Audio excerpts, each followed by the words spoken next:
the air. It's hockey night tonight. What's up, guys? Welcome to the Lighting the Lamp podcast. I'm here with Steve, as always, and today we are doing our quarter mark podcast, and we're going to talk halfway mark. halfway mark. Yeah, thanks. It would help if I paid attention every once in a while.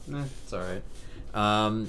But let's just jump into it because there's a lot to talk about. So without further ado, let's just get right into it. Just a little bit of NHL news to start, I guess. Peter Laviolette gets the boot in the face in Nashville. What are your thoughts on this? I mean, I really thought they were going to at least let him ride it out to the end of the season. I know it's been a really disappointing season for Nashville. I don't know if they're at the bottom of their division right now, but they were for a little bit there. They were trailing the Chicago Blackhawks, which they currently sit fourth as far as wildcard teams go. So in their division, they are the fifth team in the division. So they're the third to worst. They're ahead of the Wild by 1 point and the Blackhawks by 3 points. So they were a team that everybody thought would be competing for a Western Conference championship, if not even a Western Conference championship, at least a playoff spot. And right now they're not looking like a playoff team at all. So, I mean, it makes sense. The craziest part was that they replaced him with John Hines of the New Jersey Devils, who'd made the playoffs once in his entire career in New Jersey. Well, let me ask you this, because to me, whenever a coach gets canned, right, gets the boot in the face, I always have to sit back and think, well, is this a way to say that this guy's not a good coach, or is this a way where you're saying the team, that the team just wasn't responding or wasn't right? So, like, in the Babcock situation, right, like, we settled that it wasn't the right fit for Babcock's system. Right. Last year, you look at a team like the Blues, right? They fired their coach halfway through the season, bring in Craig Berube. Nobody was sitting here saying, oh, this team's not good. Everyone was sitting there saying, why is this team playing so bad? Because on paper, they were a good team. So what do you think the situation here is? Do you think it's that there's a roster issue or that this was a coach issue? I just think it was like the players stopped responding to the coach after a while. Because, I mean, like, that is something that happens after a while. Like, the same guy in the same place. It's very rare to see a coach last very long, like longer than 5 years anywhere, really. I mean, Barry Trotz was the exception. He's the only coach in Nashville history for, I don't know how many, but like 15 years or something crazy before he left to go to Washington. So, I mean, it was just about time for a turnover. I mean, the roster itself is turning over, it looks like, because they have a lot of holes. I mean, the PK Subban trade, they're replacing him with Dante Fabro. The introduction of Matt Duchene, it might be a different time for a little bit of a different system. I mean, they can't rely so heavily on their back end to produce points like they used to. And the goaltending was shaky at some points this season, but, I mean... Yeah, well, I mean, Rene and Saros have not been good, and they both have goals against above 3 and save percentage below 900. Yeah. And I think that you can kind of go 50-50 on this. I think that this is partly a roster construction issue because let's not pretend that offensively these guys are all that threatening. I mean, you have guys like Johansson, Duchene, Arvidsson, Victor Arvidsson, Philip Forsberg. But, I mean, are you really scared necessarily of any of those players? I mean, when you go up against a team like the Lightning, you're like, Jesus, like Kucherov, Stamkos, Braden Point, Gord, even like even somebody like Alex Killorn, you really got to watch out for. I really, especially down the middle in Nashville, I really wasn't seeing a lot of strength. Johansson, Duchene, really neither one of them I think are first line centers. I think they're really slotted to be second line centers. And so yeah, they essentially constructed a roster with 2 second lines and no real first line. The issue in Nashville, I really think, is in this roster is that there's no like game breakers. There's nobody like we always reference Tarasenko for some reason, but because there's nobody like Tarasenko who can just come down the wing and rip a shot and score and change the whole complexion of a game. And I think we always reference Tarasenko because he's like the classic like sniper. Like Ovechkin can score goals, but like I think the reference to Tarasenko is just because like he's just the reason that I always point to Vladimir Tarasenko is because he's the prototypical perfect game breaker on a heavy roster. Like, the St. Louis Blues roster, up and down, even the forward lineup is very heavy. You got guys like Ryan O'Reilly. Last year you had Pat Maroon. A very, very, like, heavy forward punishing group. roster, yeah. But even the heaviest group needed that game-breaking sniper like a Tarasenko. So Tarasenko really was the odd man out in terms of his play style on that team. But it works because you always need that game breaker. And that's Right. why I reference him all the time, is because he's the prototypical game-breaking sniper on a heavy roster. Right, and I think a similar construction to like Nashville would be like they don't have like a David Pasternak either, like somebody that just comes over the line and rips it and Yeah. like score a goal at any given time. I mean, Philip Forsberg looked like he was that guy for a little while, and then he had that injury and he's kind of slowed down. He's not scoring the 35, 40 goals like we thought he was going to, or like that he looked like he was going to early in his career. And Matt Duchene just isn't. Like, he's a decent fit, but like Matt Duchene's not putting up the numbers that we thought he would with better players around him. I mean, he had better offensive stats in Ottawa on arguably a weaker team. Not even arguably, on a weaker team. So you thought you'd go to a contender and he'd slot in, and even Matt Duchene could have been the game breaker. You know, make one pass to the guy that's open and score the goal. Like, but he's. Who is he passing to is the question. Well, that's it, and it's not even that. It's like he's underperforming by the expectations. I mean, like, he's still got, like, in 43 games, he's still got, like, 30-something points, I'm pretty sure. But he's not producing the level of somebody who's getting paid $7 million a year, or even, I think it's 8. It's something ridiculous. So he's not producing to that level, whereas, like, not to always point to the New York Rangers, but, like, you get an Artemi Panarin, you're paying him $11.5 million a year, or $12.5 million a year, whatever the ridiculous number that is. He's got 50 something points through 40 something games, and you're like, okay, yeah, he's like, I can understand why we're paying him this amount of money. Right. So it's like you're paying. Okay, honestly, like, can I just like on a tangent here real quick? Like, the payments that players got this offseason made no sense to me, because then you get a guy like Kevin Hayes in Philly, he's making $7.5 million a year, and he's only got 24 points through 45 games. He's on pace to score like 50 points. Yeah. But you're paying him like a Matt Duchene, who's on pace for 60 something points. So, like, it doesn't make any sense. Like, the parity on the contracts doesn't make any sense to me. Well, I do want to talk about whether or not we think they're a playoff team, but that kind of feeds into the overall theme of this podcast. So let's just jump into it. We're at the halfway mark. Every team at this point has passed 41 games. Teams are generally pretty close in games played. There are some teams that are kind of lagging behind. And just so you guys know, we are recording this at around 7 o'clock today, Saturday. So this standings information is current as of after the Buffalo-Vancouver game. Yeah. So it's up to date at 7:30 p.m. on January 11th. Right. So there are games in progress, but we can't obviously update on the fly like that. So, I mean, let's jump into it. Let's just talk. Does there any team that jumped out to you that you want to talk about? Or do you want to... I mean, let's talk about... let's just pick some teams and let's see if we're talking about contenders or pretenders. I mean, let's talk about the Boston Bruins. Yeah, so the Bruins have been really interesting lately because they've had a really rough patch. I mean, their record is phenomenal. I mean, you have 8 regulation losses. But 11 overtime losses, which means good. They're getting points. Those are 11 points they wouldn't have otherwise. The thing with the Bruins that was interesting to me was early in the season, they looked absolutely unbeatable. I mean, they were on pace to put up, like... I mean, they still technically, mathematically are on pace to put up over 120 points, but early in the season, they looked like they were far and away, President's Trophy, forget about it, don't even try. Yeah, the best team in hockey. And as of late, they've hit a really, really rough patch. And be honest with you, watching the games, I can't really tell what's changed. I mean, they're still playing Bruins hockey. They're still heavy, heavy teams in the corners. Pasternak is still as good as he's always been. He's on pace for like 60 to 70 goals. Yeah, I mean, like, Marchand still got points. He's still top 5 in league scoring. They just look like they're having a lot of trouble closing out games, which is weird because they're such a professional, like, they're an older team, It's a team that's been here before. I mean, they played for a Stanley Cup last year. They got to Game 7 of the Stanley Cup final. Like, this is a team that, for all intents and purposes, is there. Like, they're a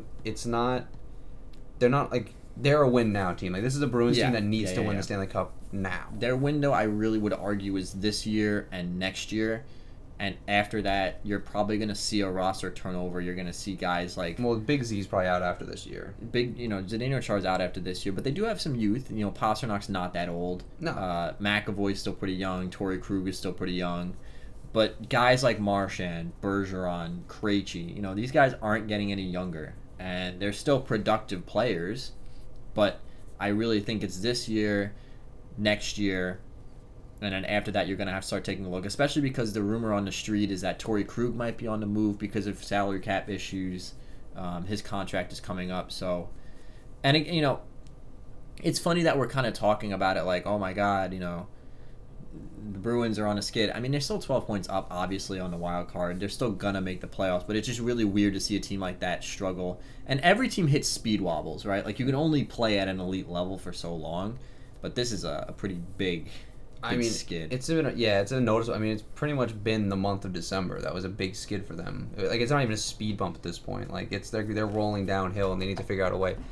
And I think Bruce Cassidy's a good enough coach. He'll figure it out. Like, the team is constructed, like, roster-wise, is one of the best constructed rosters in the National Hockey League. Yeah, without a doubt. I mean, and you have David Pastrnak with 35 goals through 40-something games. I can look at the number, I don't know, through 45 games, he had 35 goals. He's almost a goal-a-game player, which you want point-per-game players, and he's 65 points, but, like, he's almost goal-a-game, which is almost unheard of. And he might be the first 60-goal scorer since 2012 when Steven Stamkos did it, yeah. So that's honestly really impressive. But I think what's interesting about the Bruins is everybody talked about how their first line was probably arguably the best line in hockey. And this year it looks like it's just 2/3 of that line producing because it looks like Bergeron isn't keeping pace with the other two, whereas Pastrnak 35 goals and Marchand 62 points. Like, those guys are producing the way we thought they would, whereas it looks like Bergeron's having a hard time keeping up. Now, do you think that might just be like he's saying, okay, you guys do what you got to do, like let me handle a little bit of the defensive side of the puck a little bit more? Because for all intents and purposes, Pastrnak is not a defensive player. No. And there's nothing wrong with that, but he's just not. That's not his game. He'll get into corners in the offensive zone more than he will in the defensive zone. I have noticed that. So I'm not saying he's a floater. Like, he does get in the corner and try to win those battles, but he's not a defensive player. Marchand defensively has always just kind of been okay. Nobody's going to mistake him for a Selke Trophy winner, but nobody's also going to tell you that he's bad. Right. But maybe they could do with a shakeup. Maybe, switch somebody up on that first line, move Bergeron off. But, I mean, you really can't replace Bergeron with anybody. That chemistry, like, it's just hard. It's a hard sell. My biggest thing I think interesting is maybe Bergeron's lost, like, maybe he's lost a step here or there. Because, I mean, he's getting older. He's north of 30 now. I mean, I just wonder if he's having a hard time, like, actually physically keeping up with somebody like David Pastrnak or Brad Marchand, who, well, they're not elite. Like, they're not Connor McDavid level of explosive, but they're definitely elite skaters. It definitely is a big part of their game, being able to, like, skate the way they do and keep pace with, outrun defenders the way they do. Yeah. Well, Marchand is 31, Bergeron's 34. And again, that kind of just lends itself to my, 2-year window kind of situation here. So, yeah, I mean, that is a point. I mean, I think Pastrnak is only 24, 25. I don't think he's that old. He might be 23. Let's see. David Pastrnak is only 23 years old. So, yeah, I mean, maybe he is having a little bit of trouble keeping up because Marchand's a pretty good skater. We all know that. But, yeah, I mean, look, at the end of the day, they're one of, I would argue, they're still 4 or 5 teams that you would really say have a good chance at the Stanley Cup. Yeah, for me, they're definitely like a legitimate contender still. I don't think the month of December, like the speed bump they're hitting, is really anything to like panic about. I mean, if it carries into January, then you might start having to like turn on the red lights and have to figure it out because you can't afford. I mean, you picked up a lot of points early, so in theory you could go 500 and continue and make the playoffs, but you really don't want it to back in like that. Well, the other issue is specifically with the Tampa Bay Lightning, because the Lightning, ever since their really mediocre start, have been on fire. Have been one of the best teams in the league. I mean, they're pretty much the Dallas Stars of this year, except Dallas didn't really get out of their funk until it really came crunch time and they made that wild card. But the Tampa Bay Lightning have gotten out of their funk. They sit second in the Atlantic Division. They sit 7 points behind the Bruins with 2 games in hand, so theoretically they could be within 3 points. Right. And you have to look at the matchups. I mean, arguably for the Boston Bruins, right now in the wild card in the East sits the Hurricanes and the Flyers. And the next two closest teams are the Panthers and the Blue Jackets, who are within 1 point and 2 points. I think any of those matchups for the Boston Bruins is a better matchup than another round with the Toronto Maple Leafs. Yeah, and so what I think is really interesting is that the Tampa Bay Lightning have the same number of wins. What's really buoying the Boston Bruins right now is those 11 overtime. 11 overtime. Those losses. 11 extra points make it up. If they didn't have those 11 extra points, they'd be sitting at 52 points. They'd be fighting for a wild card. Right, they'd be trailing both the Toronto Maple Leafs and the Florida. They'd be 1 point ahead of the Florida Panthers in their division. So that hot start is really what's keeping them afloat right now. So if they keep struggling, they in theory could lose a lot of ground to a team like the Florida Panthers, who we thought really wasn't going to make it, but right now is looking like. I mean, we knew they were going to make it. They haven't been as good lately as they were early on. I mean, I think Bobrovsky's still kind of in a funk, but Well, imagine how good this team would be if Bobrovsky was what he was supposed to be. right. And I think he will be. I mean, I think he just needs maybe not this season, but maybe a season of adjustment might be a big deal because he is coming over to a whole new system, whole new team, defensive structure. But Well, do you because that I've made that point before and people disagree with me. Do you agree with me saying that the Bruins matching up against the Hurricanes, the Flyers, or the Panthers, or the Blue Jackets is a more favorable scenario than matching up against the Maple Leafs? Because every time I've said that, people are like, oh, they've beaten them, 2 years in a row in 7 games, 3 times in the last 4 years in 7 games. I think at this point, with the way that the Bruins aging is every year, it's getting harder and harder for them to keep up with these fast-paced teams. I mean, I think a matchup with the Lightning or the Leafs is far worse than any of those other matchups. well, I mean, it's like we were talking about earlier. Is Patrice Bergeron having a hard time keeping up? If he's having a hard time keeping up with his line mates, imagine how hard it's going to be trying to keep up with Austin Matthews and Mitch Marner all night. You know. And Toronto's also been a team that's been on an absolute heater since they changed their coach. Like, they weren't even in the playoff picture at this point, and now they're sitting 2 points back at the Lightning, who's been one of the, like you said, one of the best teams in the NHL in the last couple of months. So that would lead the argument to believe that the Toronto Maple Leafs have been one of the best teams in the NHL the last couple of months. And the matchup, I don't like that matchup for the Bruins right now. And again, everyone's going to say, oh, well, they beat them this and that, but I just think this is a different Maple Leafs team. This Maple Leafs team's got way more firepower than it did last year. I mean, Austin Matthews has 31 goals already. He's also on pace to hit close to 60.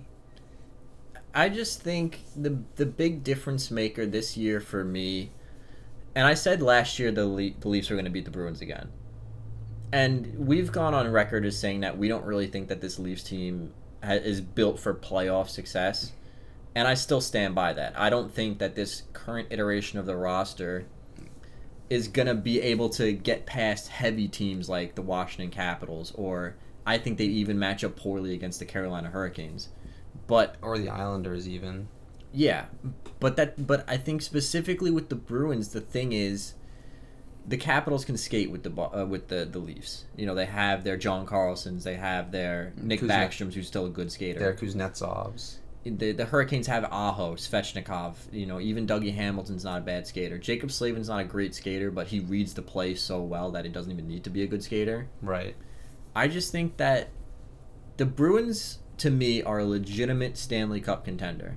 So by me saying that they match up poorly against the Leafs is not me saying that they're not a good team. I just think that age is starting to catch up with them, and so, okay, maybe you can throw out your first line and they can shut down the Matthews, Marner, and Tavares line. But then you have to keep up with guys like Zach Hyman or Kasperi Kapanen or Tyson Barrie and Morgan Riley. I mean, just up and down the lineup, just speed. Even on their fourth line, they have guys like Dmytro Timashov who can skate. I think the biggest advantage in the Maple Leafs' favor might be in goaltending in the net. I think Frederik Andersen this season is proving like he's got most of this team's wins. So he floated that team to keep them relevant through like that skid they had at the start. And Rask has been good but not great, and Halak has also been good but not great, and that's fine for the regular season. But if they're gonna try and keep the Maple Leafs scoring in check, they're gonna need to find an extra level, especially with the Bruins being a bigger, heavier team. That the Maple Leafs, if they're smart, especially with Sheldon Keefe on the bench now, will push that pace on them, and they'll have a hard time. There's going to be, I feel like in that series, you're going to see a lot of, if that series were played today, there'd be a lot of odd man rushes and a lot of turnovers and neutral zone turnovers, and the Bruins goaltender would have to be really sharp. Well, watching the Leafs play, specifically lately, they've played some crazy games, like the game against the Jets the other night and that game against the Hurricanes last month. The Leafs under Sheldon Keefe have been a shot-for-shot team. You take your chance, I take my chance, you take your chance, and we're just going to go up and down the ice 200 feet. Which is, when you look at the roster, makes sense on terms of construction. You're like, okay, yeah, this is a team that's going to trade chances. It's just one of those questions where, sure, the team like the Carolina Hurricanes can go shot for shot with the Toronto Maple Leafs. Sebastian Aho and Andrei Svechnikov can go chance for chance with Austin Matthews and Mitch Marner.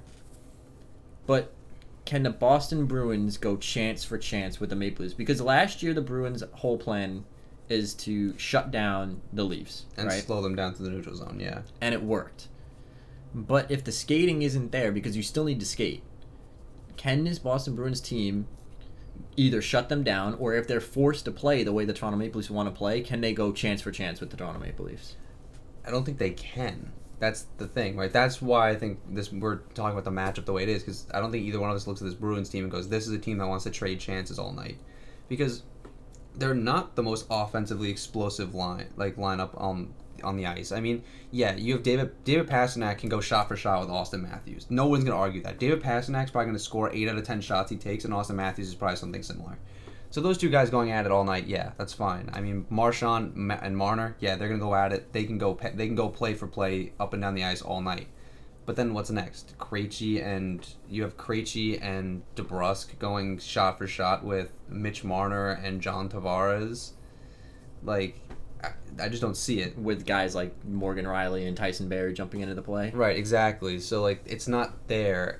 And if the Maple Leafs, I mean, they've been forced to play slower games recently, and they haven't really chafed under the pressure. They've still managed to find a way to win games.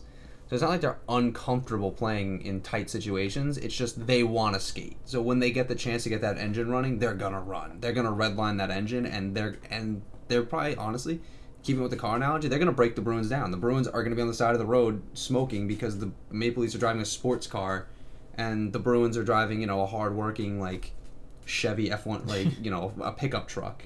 It'll get the job done, and it's durable, it's big, and it's tough. But when you force it to race against a Ferrari, it's not going to win.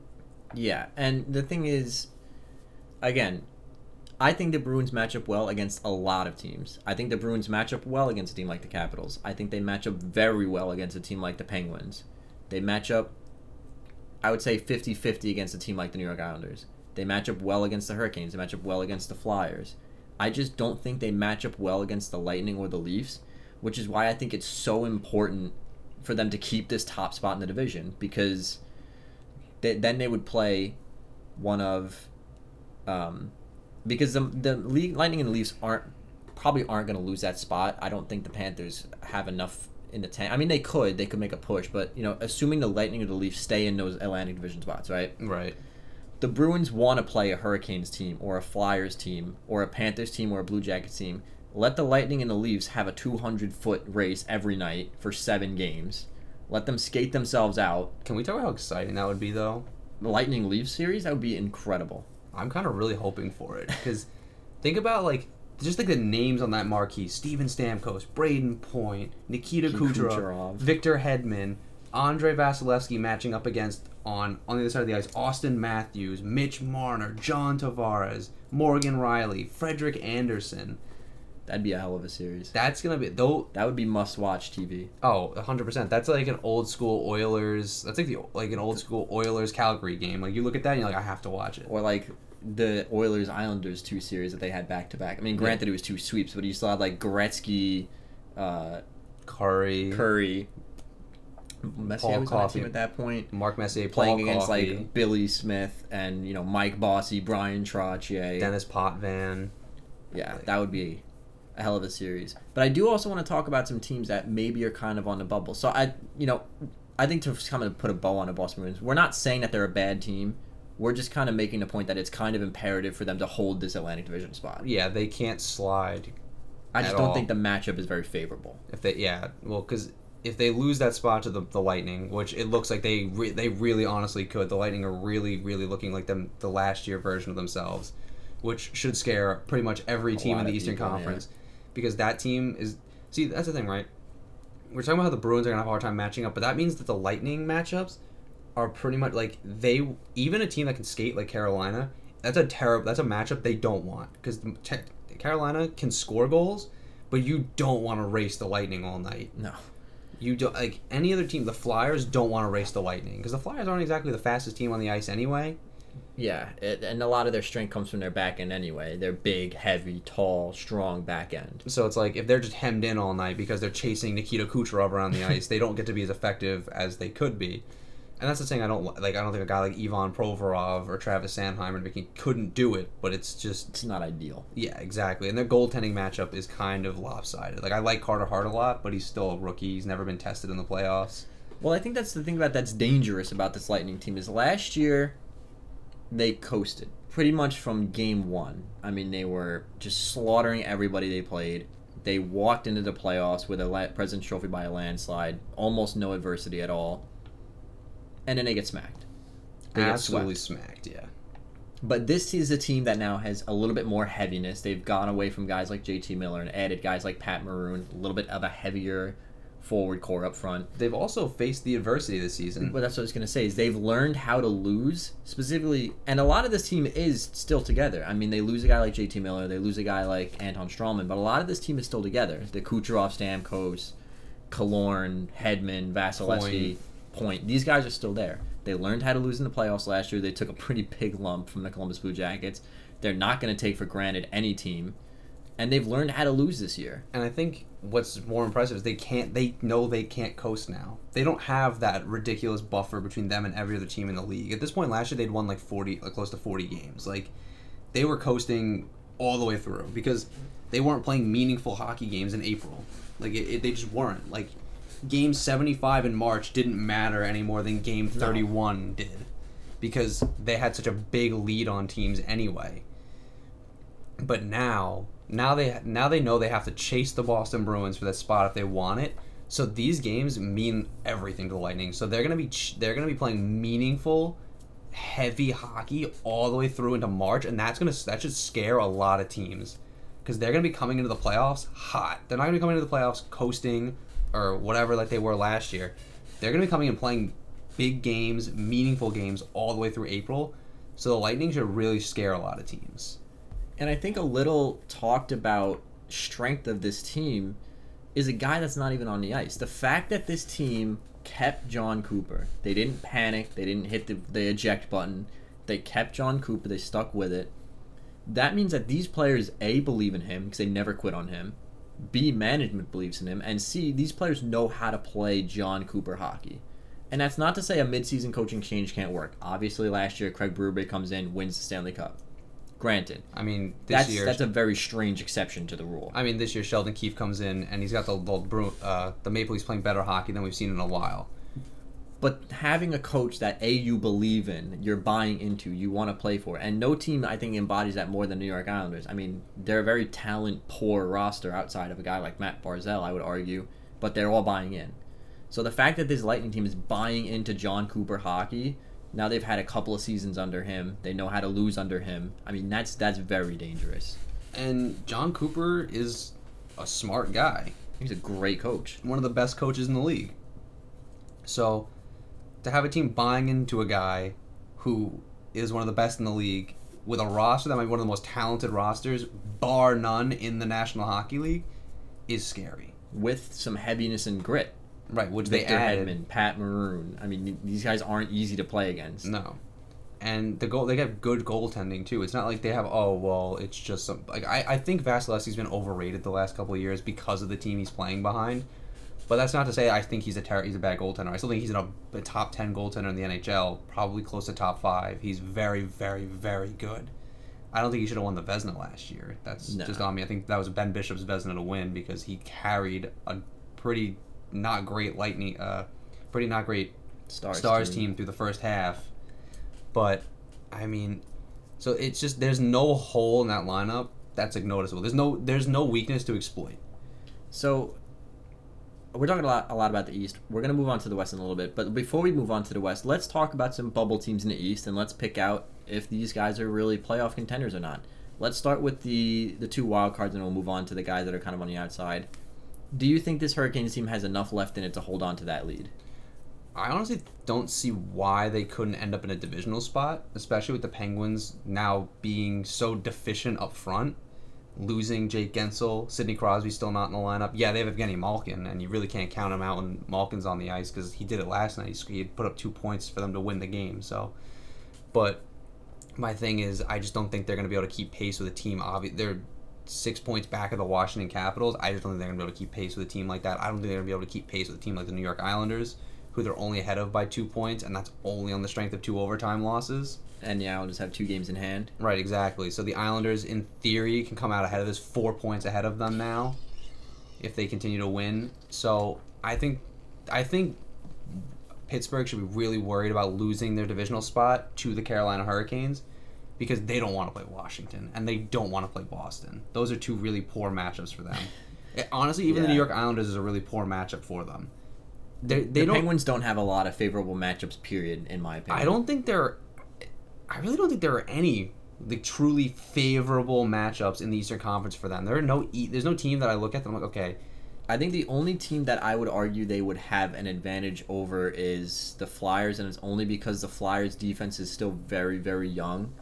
So a guy who's been there, like Evgeny Malkin, or if Crosby comes back, like they'll be able to take that race. And then, not to mention the fact that I love Carter Hart, but he's been pretty inconsistent, and both the Penguins goalies have been pretty good this year. I mean, Murray's hit a couple of speed bumps, but yeah, when you have Tristan Jarry to play, it doesn't even matter. But I don't like any other matchup. I don't see them matching up well against the Capitals, the Islanders, the Bruins, the Lightning, the Leafs, the Hurricanes, even the Panthers. I think they match up well against the Blue Jackets only because the Blue Jackets goaltending is kind of a question mark.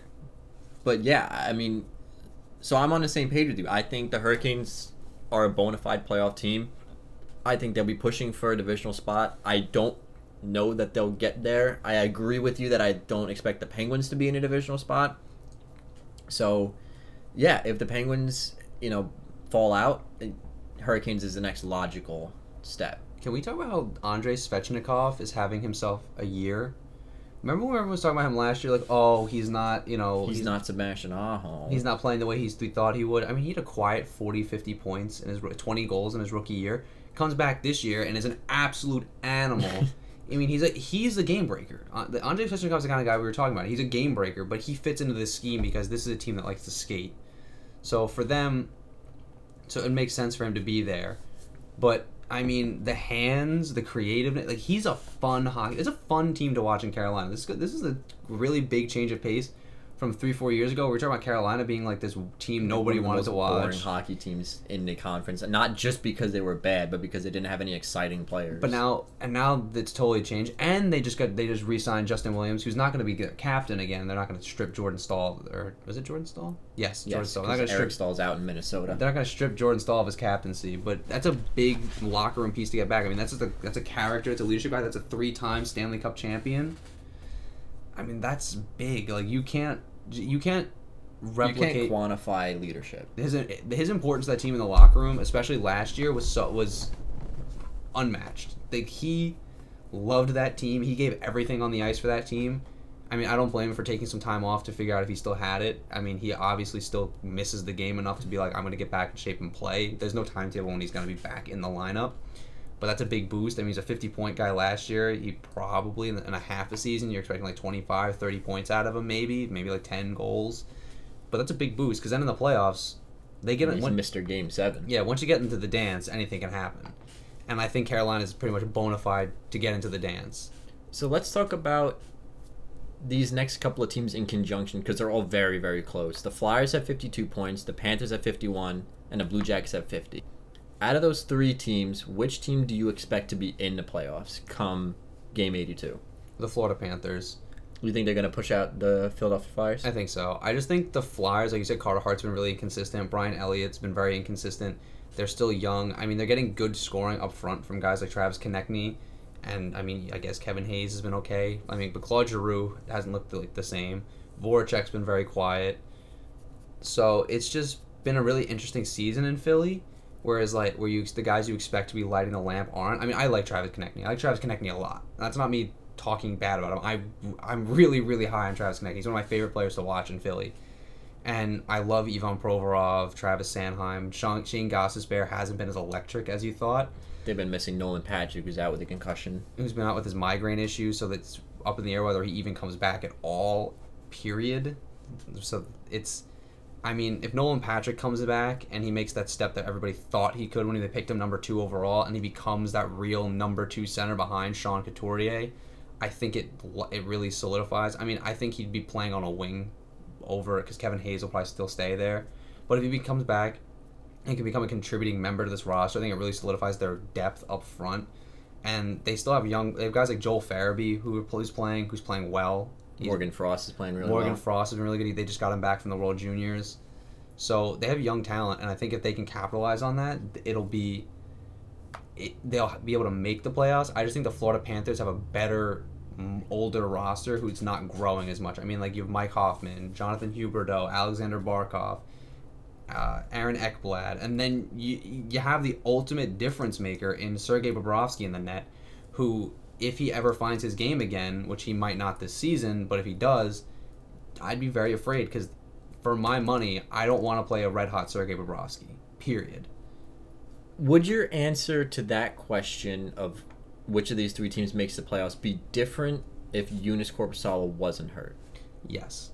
I think the Blue Jackets could really have made a push for it. I don't know if they would have pushed out the Flyers, because I still think the roster is a little more deficient than the Flyers roster, especially because Cam Atkinson hasn't been himself. I think he's also injured right now. But Atkinson hasn't looked himself. Dubois has been Pierre-Luc Dubois, like you got him what you expect out of him.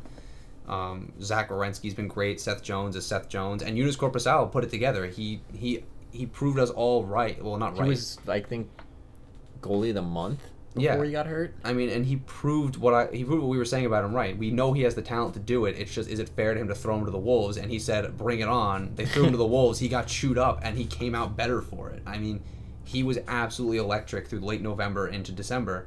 And it's just a really unfortunate instance where he gets hurt because the play clock is screwed. Like, honestly, Volunteer screwed him. I mean, there was no reason that he should play that extra save because they should have won the game. So it really is real unfortunate, and he's out long term too. I think it's like 4 to 6 weeks. They were saying, yeah. So he might not even make it back.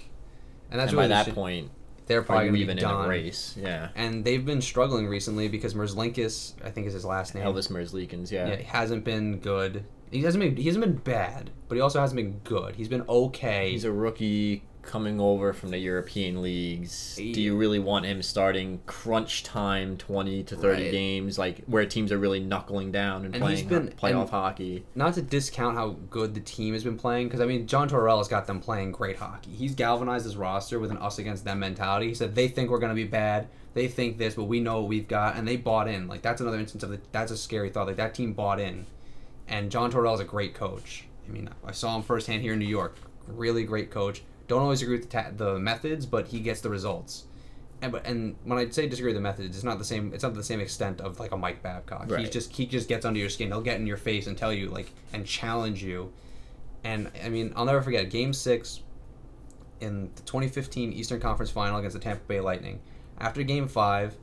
John Tortorella sat down Derek Stepan and Derek Brassard and said, "Listen, I need more out of you guys. Like, you guys aren't producing. I need something out of you." Game 6, they go into Tampa Bay.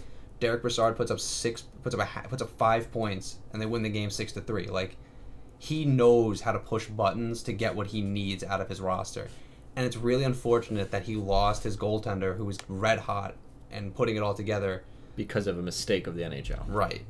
So.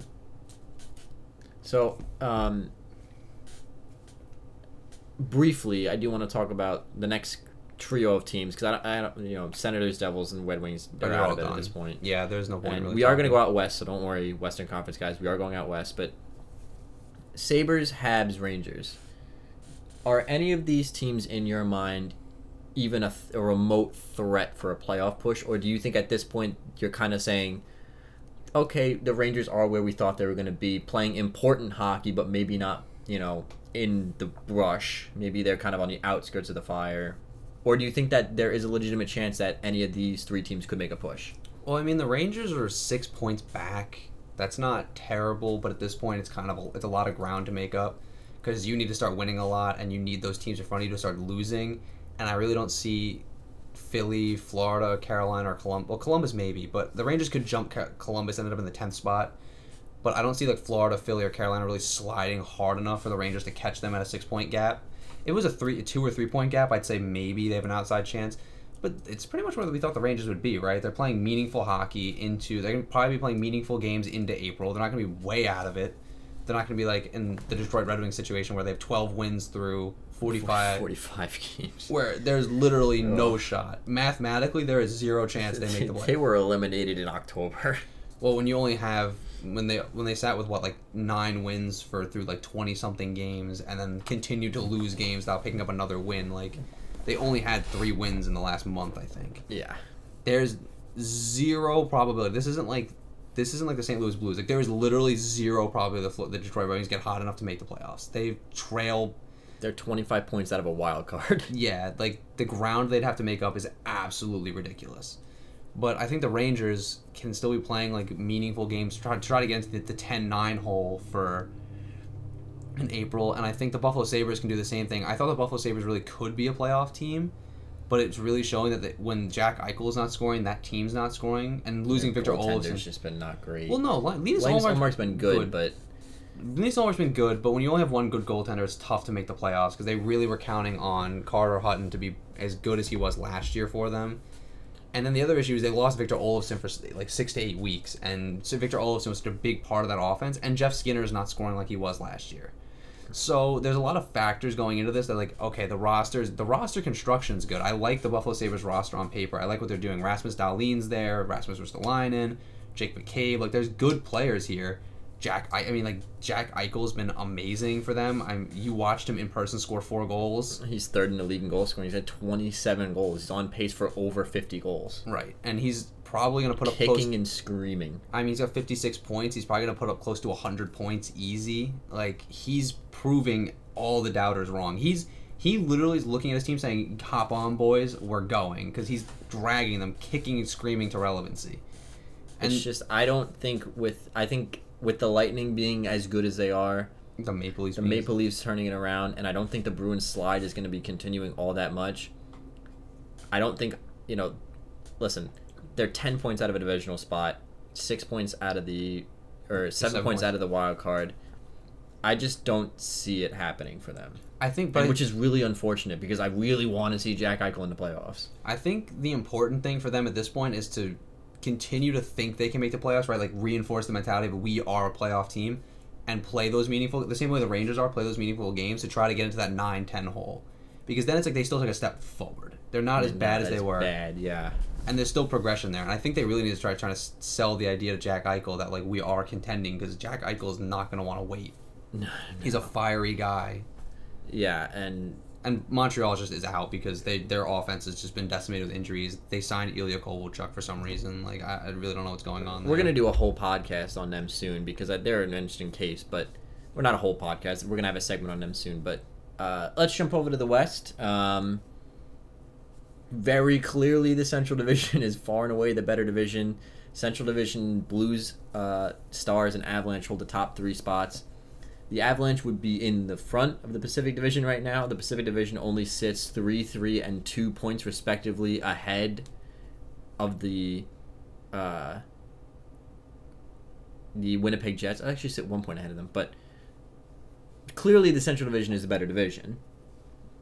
But I do want to talk about some teams. So pick a team. Which team is jumping out? Actually, let's talk about Oilers. Are they a playoff team or not? No. At this point, yeah, probably, just because it's going to be really hard for them to slide hard enough to get knocked out. Well, the Canucks are only 1 point behind them. Yeah, but then, and the Jets are only 1 point back, too. So, in theory, the Canucks could knock them into the wild card, and the Jets could jump them into the wild card themselves. So, yeah, it's going to be a dogfight. The Edmonton Oilers are really going to have a dogfight on their hands to make the playoffs. I don't think they're going to... It's not as easy for them like it is for the Maple Leafs or the Lightning, where they're going to play meaningful games, but pretty much realistically be in the playoff hunt the entire time. It's not as likely as it was looking after November. Well, after the December they had, oh my God. So come game 82, where are we on the Oilers? Division, wild card, how are we feeling? I think at best a wild card, at worst probably 10th in the conference. there's just no depth. Like, if Connor McDavid isn't scoring and Leon Draisaitl isn't scoring, there is no offense. I mean, and they've had rookies contributing. Ethan Bear has been good. I mean, they brought up Kaylor Yamamoto, I think, at one point. Yeah, he's playing right now. But their goaltending, like Mikko Koskinen is your starter, and he's been okay, but he's not good. Well, let me ask you this. Because the rumor on the street is that they're looking for depth goal scorers. They've been in on the market for Chris Kreider and Tyler Toffoli, guys like that. Would an addition of another depth goal scorer, a second liner, kind of winger kind of guy, would that change your tune, or are you still saying that they're not a playoff team? I mean, it would. They'd probably be, especially with how weak the Pacific Division is, it would probably make them more of a threat, especially with a guy like a Chris Kreider or Tyler Toffoli, like a 25 goal scorer on the second line, to play with a guy like Ryan Nugent-Hopkins, who doesn't have anybody to play with right now, and he's getting wasted. I mean, their defense isn't terrible. I mean, Oscar Klefbom's been really good for them. Darnell Nurse, we all know you're getting. Ethan Bear has been good. And then they still have guys coming in, like Evan Bouchard, in theory, could see ice this season. He looks ready. I mean, there's a lot of guys there. It's just the goaltending's an issue, but I think right now they're scoring so many goals, it doesn't matter. I mean, you've Connor McDavid with 70 points in 40-something games. Like, in 46 games is 70 points. I mean, he's clearly head and shoulders above everybody else. He's the best player in the National Hockey League. And I'll go on record with that. Like, Connor McDavid, bar none, is the best player in the league. That's just not even a question. I mean, I got to be honest with you. I don't really care what they're adding at the trade deadline if it's not a defenseman or a goaltender. I got to be honest with you guys here. I don't think adding a Chris Kreider or a Tyler Toffoli really even adds much to this team, because it's not the solution. That's like going up to a hole in the wall and then painting next to it. Or putting a poster over it and not painting, like putting the hole. Well, not even that, because if they added like a mediocre defenseman, that's putting a poster over the hole. Because at least you've located the issue is, the defensemen are bad. Let's add a poster over it. Like, they're literally painting next to the problem. I think really what it is, like, they have a good general manager in Ken Holland, and I think he's really going to stand pat this season more than anything to try and figure out what his roster is and what he has and what he doesn't have. And I think that's the right move, because you don't want to be drastic and be like, well, this team's in a playoff hunt right now, make all these moves, and then come next year be absolutely dog piss. Yeah. So it's smart for him, but it's also like he has to be realistic and say, well, are we a playoff team? And it's yeah, but no. Like, it's hard to tell because they had such a hot start, but then they've been absolutely terrible through December. Like, they were one of the worst teams in the league in December. January's been a little better to them. I mean, granted, it's only 11 days into January, so 2020's been better, but I don't see it being much better than... And a team like Vancouver has only looked better recently. They struggled, and now they're looking better. And Calgary also is looking better. So if the Oilers drop out of the divisional spot, who do you think is taking that? The Flames or the Canucks? Because those are realistically the next closest team outside of those two is the San Jose Sharks, and I don't even want to consider them for a playoff spot at this point. So would we see a Flames or Canucks divisional spot? I think the Flames. I just think the Flames roster is a little older. They've been there before. There's a little more maturity there. I mean, Johnny Gaudreau isn't scoring like he used to. Sean Monahan's been good. Matthew Tkachuk has been absolutely electric for them this year. Their goaltending is still kind of iffy with David Rittich. I like David Rittich, and I think he's still putting the pieces together. Cam Talbot's been okay. Mark Giordano took a step back, which was kind of to be expected when you have an 85-point season as like at 30. His age, yeah. I just think the roster is better, and I think the Vancouver Canucks are still learning. Like, it wouldn't be a bad thing if the Canucks got in, because then they'd play a team like Vegas or Arizona in the first round, and those are pretty decent matchups for them. I think it's hard to say because the records are almost identical. The Canucks have one game in hand, and the only difference between the record is that in that one game in hand, Calgary's lost the one game in overtime. So it's literally 1 point. So it's hard to tell. I'm just going to bank on the side of experience and pick the Calgary Flames. But I wouldn't be surprised if Vancouver jumped into a divisional spot. Like, I wouldn't be mad if I was proved wrong by Vancouver. So the Knights, Coyotes, Oilers, Flames, and Canucks are all within 2 points of each other. The Knights and the Coyotes have 54. The Canucks are the worst team out of that bunch with 52. Who are our three division spots at the end of the year? I think Arizona wins the division. I think the team is just too good, and I think with adding, with the addition of Taylor Hall, it really puts them over the top. I mean, you add an elite skater who, again, we've gone on record saying Taylor Hall is overrated and all this stuff and talked about all that, but it's still hard to discount his impact on a team like that, because now they have a goal scoring threat that they didn't have before. And their goaltending's been great. I mean, Antti Ranta just left last night's game with an injury, and I think Darcy Kemper still might be injured. So there's kind of a not great situation going on there. And their defense is good. And the team is playing a good system. Like, they're playing a good team game in Arizona. So I think overall that's going to carry them to the top of the division. I think Vegas sits probably 2-3 in the division. I just think the roster's kind of solid. Like, there's nothing stand out about the roster, but there's nothing terrible about it either. So I think they'll make it. And Marc-Andre Fleury, you can't count out Marc-Andre Fleury at all at this point in his career. And in the top 3, I'm going to pick the Flames, but like I said, I wouldn't be surprised if Vancouver ended up in there too. So it's Calgary / Vancouver. Like, I think Edmonton slides out of the division, because I think they're just not playing great hockey right now, and the other teams are all catching them. And I think the time of the year kind of demonstrates to me why they're struggling, is because games 1-41 tends to be more high scoring. Specifically, games 41-82, specifically like 60-82, teams really start knuckling down. That playoff hockey starts happening. Goals are harder to come by. And that does not suit a team like the Oilers, who really can't defend that well. I mean, I do like Oscar Klefbom, I do like Darnell Nurse, but when your goaltenders are Mikko Koskinen and Mike Smith, those weak goals are going to happen. And at a time when goals are starting to become harder and harder to come by, can you really expect to win games 6-5 anymore? I don't think so. The other issue is, like, teams knuckle down and they're going to just key in on McDavid and Draisaitl, and if they can stop... You're never going to completely shut them down, right? Connor McDavid is always going to... He's not always going to end up on the score sheet, but he's always going to be an impactful player on the ice. I just think, like, if you can minimize the impact, you're really going to have a better chance of winning, because the rest of that roster is really not going to score.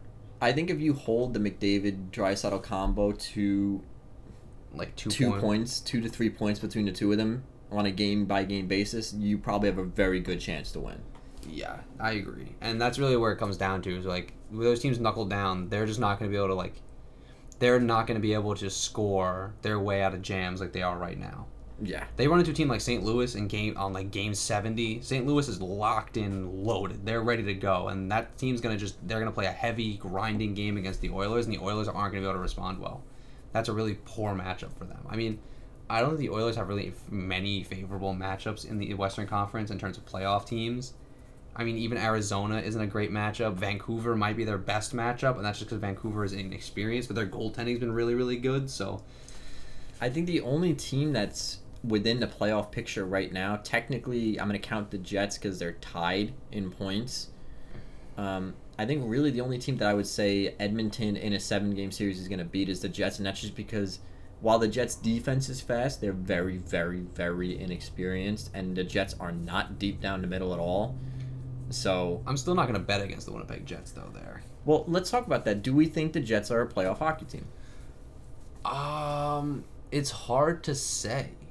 It's a very difficult question. Because they've shown flashes of being one of the, like, an elite team. Like, some nights they look absolutely unbeatable, but other nights you're like, they don't really look great at all. And Connor Hellebuck's been fantastic. I mean, let's not beat around the bush. Connor Hellebuck is absolutely bailing them out on a lot of nights. Yeah. He's putting up like 35 saves. He's averaging like 35 saves a night or something. Well, he isn't in the top for any category, but I think his save percentage was like a .919. So like he's making a lot of saves for this team. His goals against, he has 3 shutouts on the year. So he's tied for the league lead in shutouts, but he's bailing this team out a lot. I mean, he's got 20 wins on the year. I think his goals against is on like 2.7, but his save percentage is like .920, which is all you can really ask out of him. It's just the question every time has to be, if the Jets slide in, who slides out? And I think it's going to be, I expect the Flames being a more experienced team with a little bit more depth on the back end. I think that they'll be okay playing this playoff style hockey. They're also bigger, I think. They're a little heavier than a lot of teams. I can see the Jets knocking the Canucks out just because, like you said, the Canucks are very, very young. And when goals start becoming harder to come by, maybe they get a little bit more frustrated, not having been through that kind of adversity. But then again, you still have Jacob Markstrom and Thatcher Demko.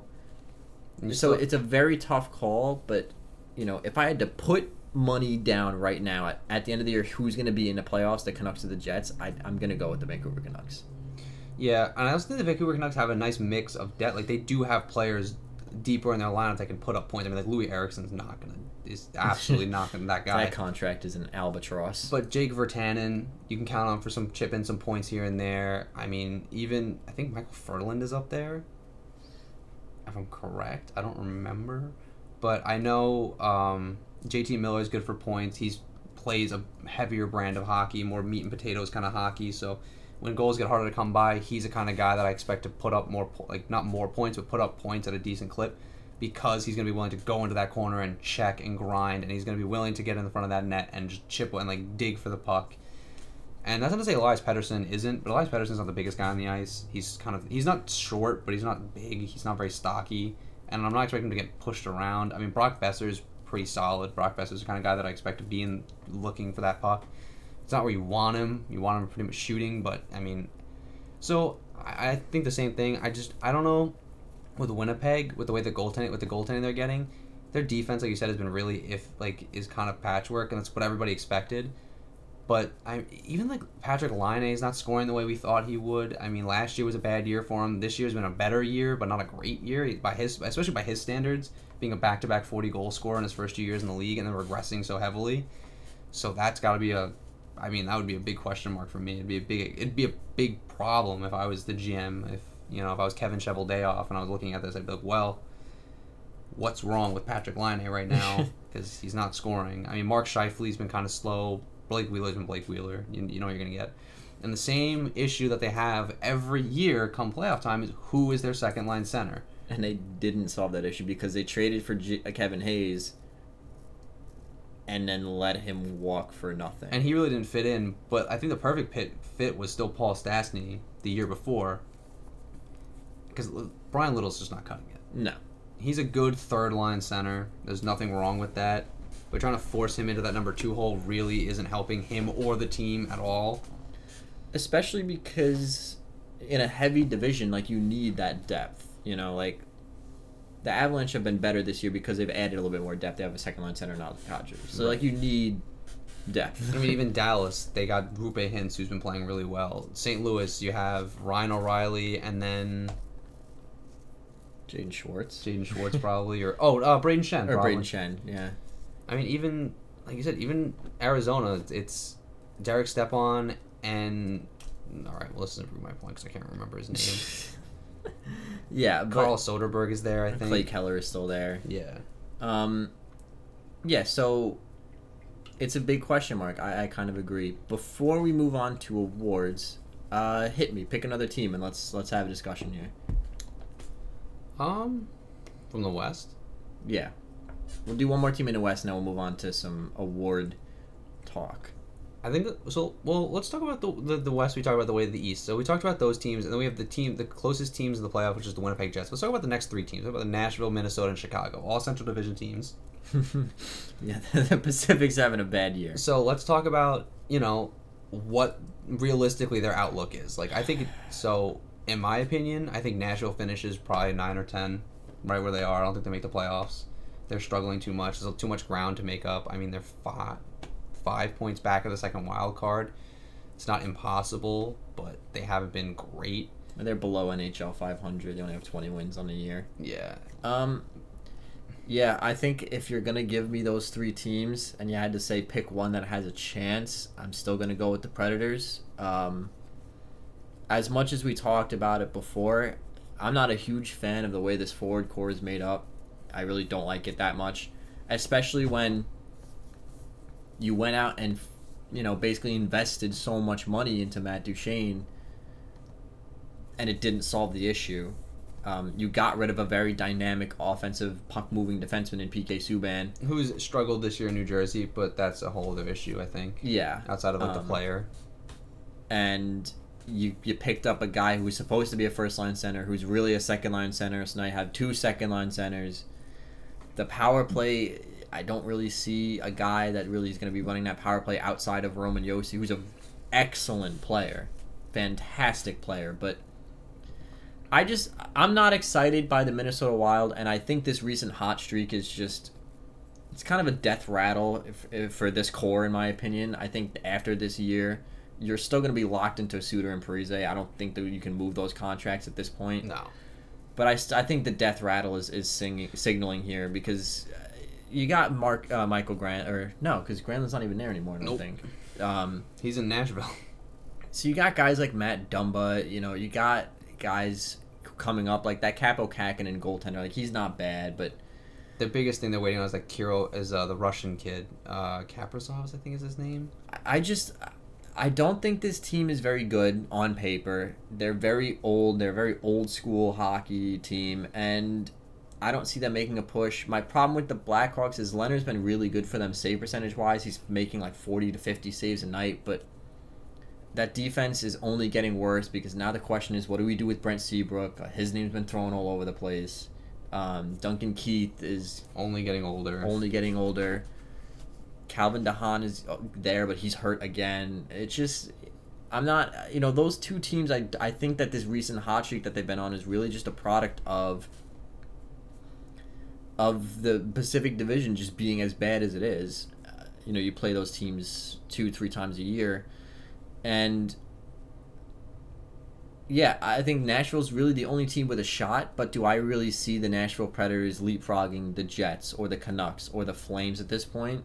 Because they're 8 points out of the division, and you're not catching the Colorado Avalanche, you're not catching the Dallas Stars or the St. Louis Blues. I just don't see it. I think the Predators are probably going to finish. I'm gonna keep them in 10th, because this Jets team is surprising me. And yeah, I don't really see any of those 3 teams as really being competitive for a playoff spot. I agree. I think, like you said, with the Wild, I think it's a byproduct of being able to beat up on weak, like, Pacific Division teams when they see them. And like you said, they got hot for a little while, and they're in the position they're in by the strength of literally the other division being so bad that those teams aren't putting up points, so they can manage to get ahead of them. And they're only 7 points out of being the worst team in the conference, which is a big number, but they're not like heads and shoulders better than them. It's not like the 20-point gap that exists between the Anaheim Ducks and the St. Louis Blues. Like, it's 7 points. Anything can happen in 7. Like, that's 3 games realistically to slide. The Blackhawks, I just think, are young. They have a lot of issues they're still trying to address on the fly. They're rebuilding. So for them to be in number 12 is good. I think it's good for them to be playing meaningful. Pretty much where a lot of people expected them. Yeah, no, it's pretty much where I put them too. I didn't expect them to be lighting the league on fire. Patrick Kane's been Patrick Kane. That's pretty much what you said. DeBrincat's been good. Dylan Strome's been good. And they only have better pieces. They have Dylan Cousins getting ready to come into the lineup. Or is it Kirby Dach? I think it's Kirby Dach. Kirby Dach is in the pipe. They have some guys that can play. Adam Boqvist is only going to get better. It's just they're hamstrung by those really bad contracts. Is really the issue. Ironically, they might be the Rangers' best trading partner come trade deadline as far as Georgiev goes, because an article came out today where Robin Lehner said he's not taking another discount, because he said, I've been taking discounts my whole life, which is true. The man has been underpaid pretty much his entire life. He said he wants to play in Chicago. He said he wants to stay in Chicago. He wants to play there, but he's not taking a discount. So we'll see where that lines up. But yeah, I just... To me, they're still too young. There's not enough depth there as far as established players, and they're kind of where I thought they would be. Yeah, no, that's pretty much it. I just want to see what you thought about those next 3 teams. Because we did talk about the 3 teams in the East like that. It's really weird. There's a very strange dynamic going on in the West where it's like, here's your top 8 playoff teams, here's the Jets, and then kind of a bunch of mediocre teams. Whereas in the East, it's like, here's your top 8 teams, and then here's 4 or 5, or 3 or 4. Here's your top 8 teams, and then here's arguably 3 more teams who could still make a push. Yeah. So let's go on to awards. Let's talk about some awards here. Talk about the Vezina Trophy. I've kind of put what my prediction for some finalists here would be. I have Binnington, Rask, and Ben Bishop here, which is almost the same as what I said at the beginning of the year. I think I had Carter Hart in there. I think Bishop right now is the front runner for the Vezina Trophy. He's got his stats. He's got a 2.24, a 9.28.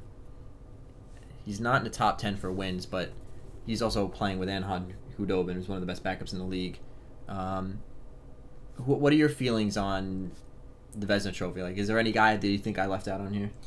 I don't think so. I mean, Frederick Anderson might get some consideration. He might be my number 4. Just from his body of work. Yeah, just from the fact that he floated the Maple Leafs for most of the season, and the fact, I mean, even Jacob Markstrom, I think, can get a nomination here. Jacob Markstrom's been really, really good for the Vancouver Canucks. I don't know if his numbers show as well as some of these other guys do.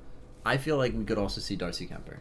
I think Darcy Kemper should honestly be a nominee. I think Darcy Kemper should win, probably, just based on the body of work. I mean, he's probably not going to. He's probably not going to get the games. He's probably going to get the 65, That's the 70. issue, yeah.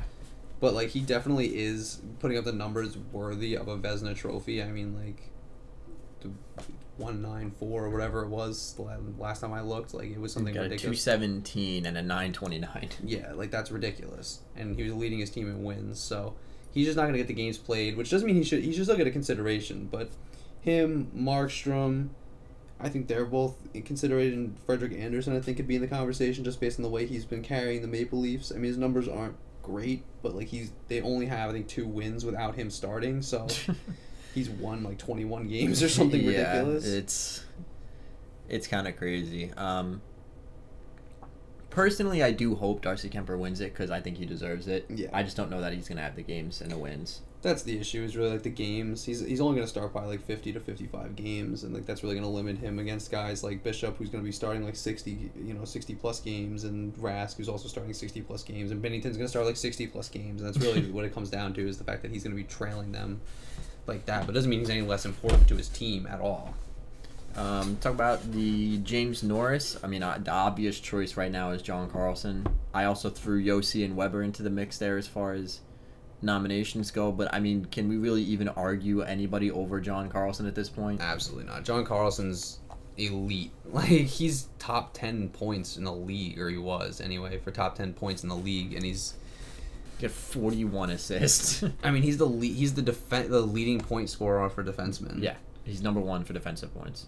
So that's it right there. I mean, and it's not like he's a slouch in his own end either. No, I mean that's generally the criteria anyway. Because like Erik Karlsson won it on how many years, because he scored like 85 points. So it's just John, and it doesn't even matter who else gets nominated. It's just John Carlson. This is his year. I mean, I wouldn't be surprised if John Carlson gets nominated for a Hart Trophy. Like he's been absolutely unreal for that team. Yeah, I think the James Norris is pretty much kind of an open and closed book. Yeah, that's under lock and key. It's done. Hart Memorial, I threw Eichel, McDavid, and McKinnon into the lineup. If we take the actual definition of Hart Memorial as most valuable to his team, I think it has to be Jack Eichel. Yeah. But the way that the Hart Memorial gets handed out, I think it's going to be Connor McDavid. It's generally just to the Art Ross Trophy winner usually, and except for the rare case where Taylor Hall won it. But I mean, McDavid is really important to his team too, though. I mean, without McDavid, that team's not going anywhere. No. So I'm not totally against that interpretation of it, because McDavid is really important to the Edmonton Oilers, but Jack Eichel is dragging the Buffalo Sabres, kicking and screaming up like in the standings. Like he's trying his best. So I think he can get nominated. I think if the Rangers somehow make a playoff push and Artemi Panarin ends up with 90 plus points, I think he'll probably get a nod. He has to be in a conversation at least. I mean, I'm not saying that just because I'm a hometowner. I'm saying that just because like it's undeniable how important Artemi Panarin is to the New York Rangers. Yeah, I mean, absolutely. So honestly, even a guy like Austin Matthews or even David Pastrnak, I could see getting a nomination just if David Pastrnak has 60 goals. I mean, I don't know why you wouldn't nominate a 60 goal scorer. Like, yeah. It's always tough because trying to pick who's going to keep up the pace at the end of the year, and it's like you always want to put the names like Eichel, McDavid, and McKinnon, but I think if we take the word-for-word interpretation of most valuable to his team, if the Rangers are even playing meaningful hockey from games 78 to 82, I think you give Artemi Panarin a nod. I mean, and just because of the pace he's on, he's going to put up over 90 points. And he he's no showing no indications of slowing down. I mean, Right. So that's really what it comes down to. Like McDavid hasn't shown any signs of slowing down. Like there's no wear on those guys. Like they're still going for it. So I think that's really important. But you really can't argue with McDavid. McDavid's gonna win, and you know he's gonna win because he's gonna score like 130 points or something ridiculous. He's got 70 points through the halfway mark, so he's on pace for 140. Yeah, which is like unheard of. I mean, it's like a Wayne Gretzky-esque season. Like Wayne Gretzky was putting up those kinds of numbers back in his Oiler uniform. Actually, he's putting up more, but still. So I think that's kind of like a lock and like an open and closed book too. Although I wouldn't mind seeing Jack Eichel win it if they get within sniffing distance of the playoffs and Eichel gets close to 100 points. I think he's kind of the guy. Yeah, It'll be like the Taylor Hall situation again. Calder Memorial. I put Olofsson, Makar, and Quinn Hughes. I mean, obviously Olofsson's gonna slide out just because he's gonna miss extended time. But Yeah. I think Cale Makar is pretty much gonna. The only person that was going to give him a run was Victor Olofsson, and that's because Victor Olofsson was he was playing meaningful minutes and putting up significant points for that Buffalo. Let's be honest, a pretty offensively anemic Buffalo Sabres team.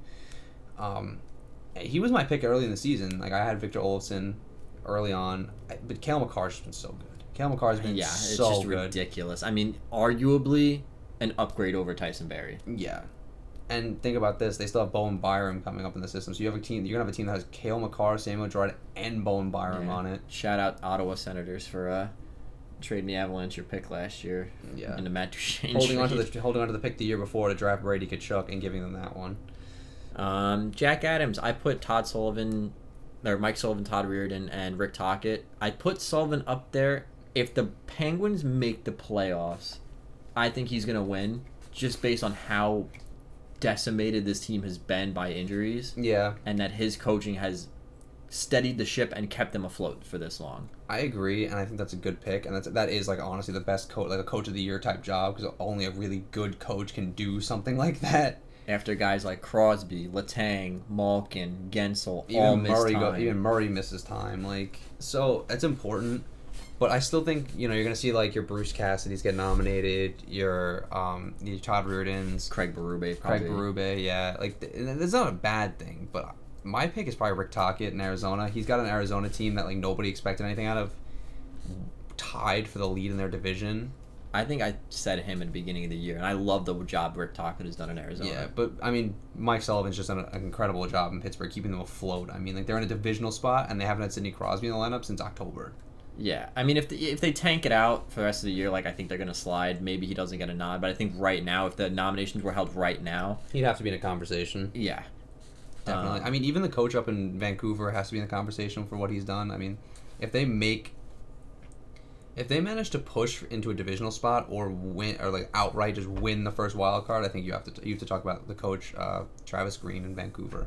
Yeah, he's done a great job too. Even if he's not a top 3, he should finish like top 5 in voting, just because he's done a really good job with his young team and like making sure that like even through the bad stretches they played structured good hockey. They didn't get away from Vancouver Canuck hockey. Like they were losing games and they lost some big, but they were playing close games, and it was like he managed to be like, listen guys, just knuckle down and keep playing because eventually it's gonna work, and it did, and they've been better recently, and that's important. It's important, especially with a young team, to teach them like that you don't hit the panic button too early. Right. With a lot of young teams, if the coach starts panicking and starts blending the lines and all this kind of other stuff, that kind of carries with them. But if you teach a young team like just stay the course, it's gonna be okay, don't worry about it, that translates to the rest of their career. It's important that he's probably, I don't know for sure, but like it's also important that like through that you teach them that like they don't get high on the wins and you don't get too low on those losses. You just kind of like. It's a long season. You just ride it out. Just keep going. Like I said, with a young team, that's important, especially because a young team, like it's really easy to deflate young players. If they lose like 3-4 in a row, and they're playing good hockey and they keep losing, it's hard for a player to look at it and be like, well, we need to change something. But it's important for like Travis Green or coach, even like a Rick Tocchet or anybody, to be like, listen, like just keep doing what we're doing. We've been successful. We're going to be successful. It's just not bouncing in. It's just not. We're not getting the bounces right now. And you don't want to blame bounces or like make excuses, but like sometimes it's just the truth. Like that's just the nature of hockey. You Sometimes it just doesn't go your way. Yeah, and like you can play great games and lose, and just be like, okay, well, just build on this. Here are all the good things we did. Let's do it again tomorrow night, and then we'll add some of these other things. and I think that's important. I think he's done a good job with that. I think Todd Reardon's done a really good job with that. I mean, even though there wasn't a big roster turnover from Barry Trotz to Todd Reardon, I mean, it's pretty much the same team that won that Stanley Cup. Yeah, I think you really can't go wrong with any of those guys. No. Rocky Richard, obviously, is just top 3 guys in goals. Is Pasternak, McDavid, and McKinnon. I said Matthews is going to win because I think with the way that the Bruins have been playing lately, and especially under Sheldon Keefe, Matthews' time has gone up significantly. Instead of playing 18 to 19 minutes under Mike Babcock, Matthews is playing 20 to 25. So I think Matthews had a slower start than he would have wanted because he wasn't getting into minutes, and I think that this upgraded time is only just going to keep pushing this pace. But I mean, honestly, like if Pasternak puts up 70 goals, like I'm not going to be surprised. I'm actually really curious to see what the goal, like Austin Matthews, like increase in offensive statistics, like his goals for percentage and like his shots for and stuff like that. I want to see what those numbers look like under Mike Babcock, like cumulatively under Mike Babcock. And granted, the Sheldon Keefe era is a very small sample size, but over that course, like maybe just take this season, right? Like the first half of the season where Mike Babcock was the coach, and then you take whatever since Sheldon Keefe's taken over and just compare like the up to this point, like the numbers.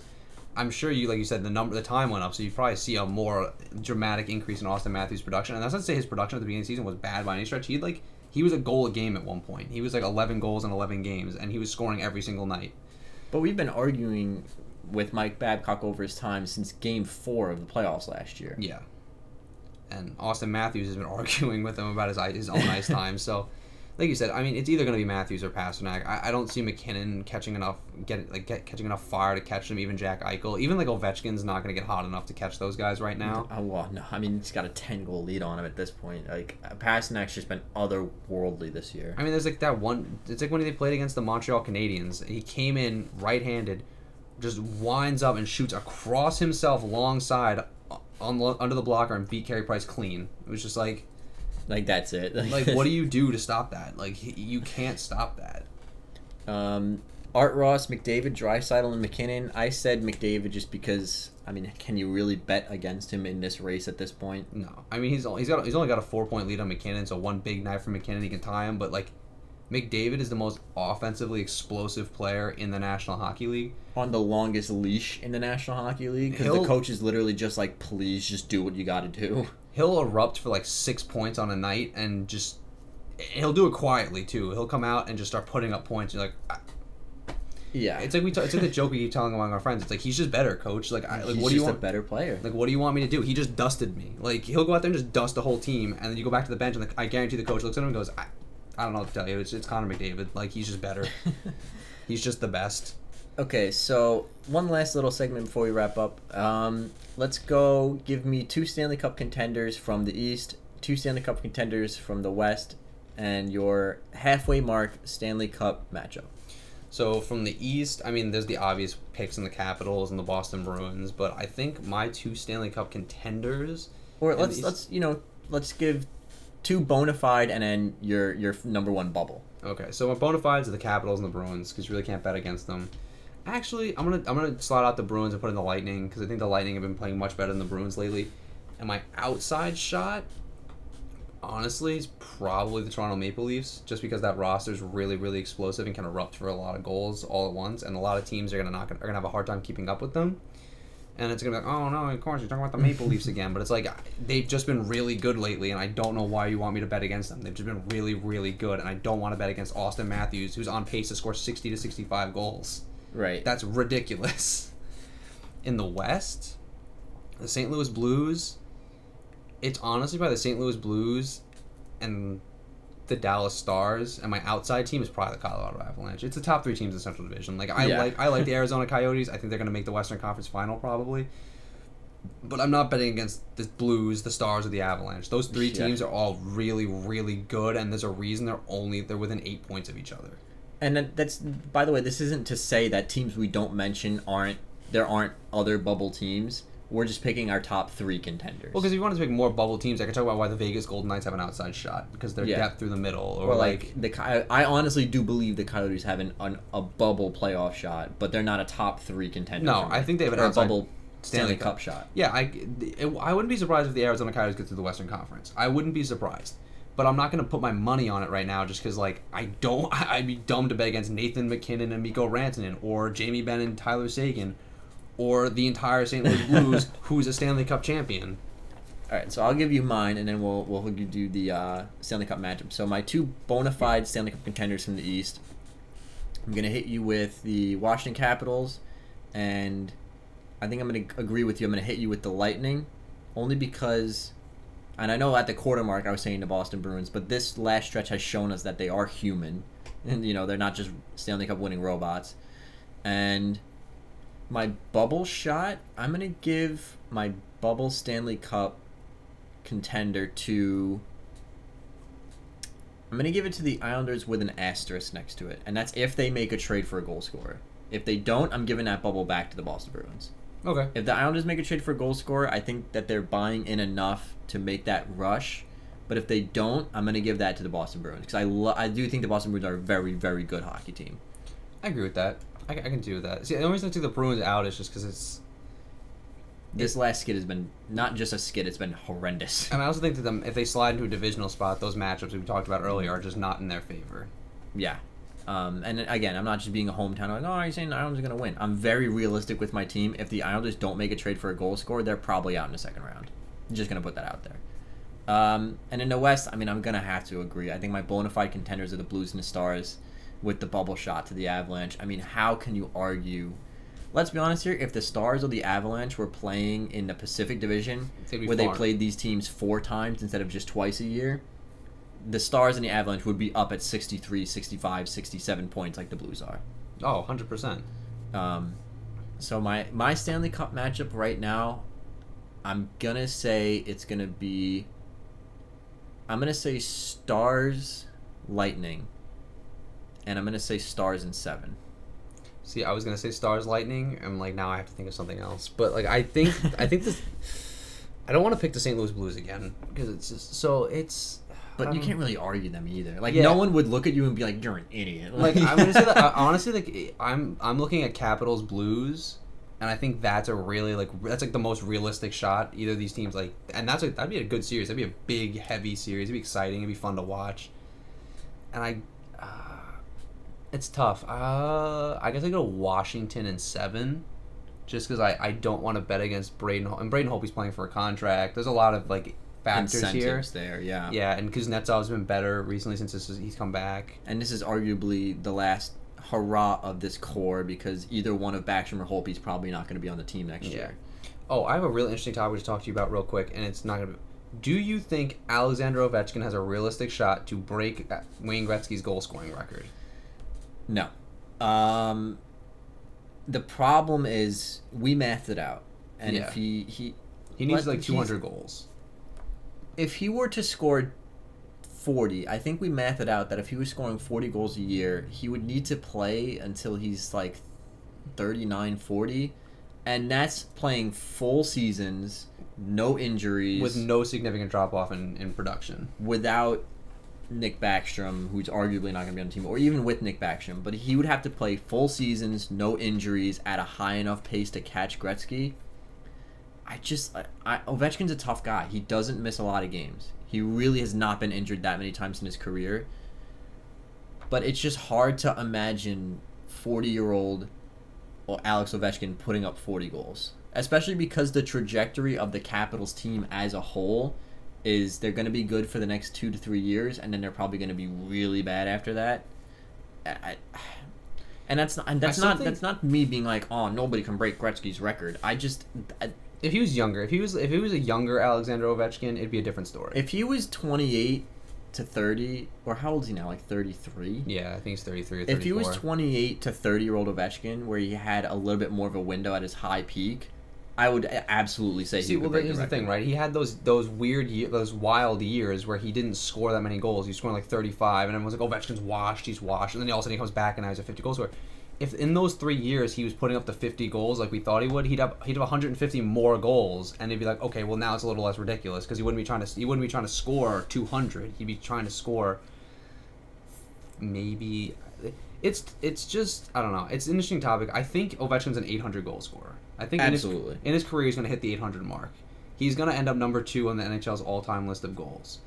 arguably the greatest pure goal scorer to ever play the sport, right? Because Wayne Gretzky's not a pure goal scorer. Wayne Gretzky's the best player, period. Ovechkin, let's see. Ovechkin sits at He's got like 684, and Gretzky's at 894. So he needs 230 goals, right? Right. So he needs 230 goals, and Ovechkin is 34. So he needs 230 goals. So let's say he hits 40 goals a year. That's another 40 times 5 would be 200. That's another 6 seasons Of 40 goals. 40-year-old scoring 40 goals. With that's the issue. And that's assuming he doesn't get hurt. And that's assuming there's no drop off in production. It's just mathematically, I don't see it happening. And He I hasn't love Ovechkin. He's 110% the best pure goal scorer of our generation. He's got an outside. I'll put it this way: he's got an outside shot to do it. Realistically, I don't think he does, but there's definitely a shot. But I think he ends up number 2 easy. He might score 850 goals in his career. And honestly, if he breaks the record, that'd be awesome. Let's be honest here. Being Rangers fans and Islanders fans, we've had to see a lot of him. We've had to deal with him a lot. So there's a little bit of animosity there. Yeah. I mean, how many playoff series did the Rangers and the Capitals play in the early 2010s? So it's not like... He's one of those players that I love as a hockey fan, I hate as an Islanders fan. Yeah. But I have a lot of respect for him. I just don't... I think time is the ultimate factor here. I don't know. I think it'd be good for the sport if Wayne Gretzky got a record broken. Yeah, absolutely. I'm not going to sit here and say, like, I want Wayne Gretzky's records to get broken, but, like, his point totals are never getting touched. His 22,000 whatever points he scored is never going to get touched. It's not going to happen. Because he was scoring, like, 180 points a season. I mean, he's the only guy to score over 90 goals in a season. He scored 92. It's never going to happen again. But I would like... Seeing his goal scoring record get broken by a guy who just, with a workman-like mentality, scored his 50 every year and broke it would be nice, because it's like, it wouldn't be... Like, I love Wayne Gretzky, right? As a hockey fan, you have to love Wayne. But, like, when you look at him as a player, he's, like... There's something elegant to the mythos of Gretzky being like, oh, he is human. Yeah, exactly. Because it's like, oh, well, his goal scoring record can get broken, because his other records are never untouchable. Yeah, and it'd also be nice because he scored so many goals early in his career. Like, he was scoring like 70 to 80 goals every single season, and then later in his career he slowed down. Whereas, like, Ovechkin, it'd be nice to be, like, consistent. It'd be, like, a consistent thing, whereas Gretzky was, like, explosive in the 80s, and then in the 90s kind of slowed down. Yeah, so I think I'm on the same page as you. Mathematically and timeline-wise, I don't see it working out. I would like to see it. I'm going to say he has an outside shot, but if you ask me to place a bet, I'm going to say no. Yeah, I'm with you on that one. They were talking about it on Sportsnet, so I thought it'd be interesting to bring up. Anything else you kind of want to hit up last minute? No. I think that's pretty much it. So keep an eye out for Stars Lightning or Capitals Blues come playoff time. Those will both be great series. Like, I'd be happy either way. We'll do another one of these towards the end of the season, and then obviously we'll do a final wrap-up. All-Star Game is coming up soon-ish, so we'll be doing some stuff with prospects and prospect pipelines, which will be interesting. Next week, don't really have a topic planned out just yet, but keep an eye out. We'll have something good for you. We'll probably talk about the Canadians, to be honest, because, like, that's an interesting topic at this point. Yeah, and it's a mess, to put it nicely. But, yeah, so some fun stuff coming up. Prospect pipelines coming up soon, which will be a great time. So thank you guys for watching. We'll see you guys next time.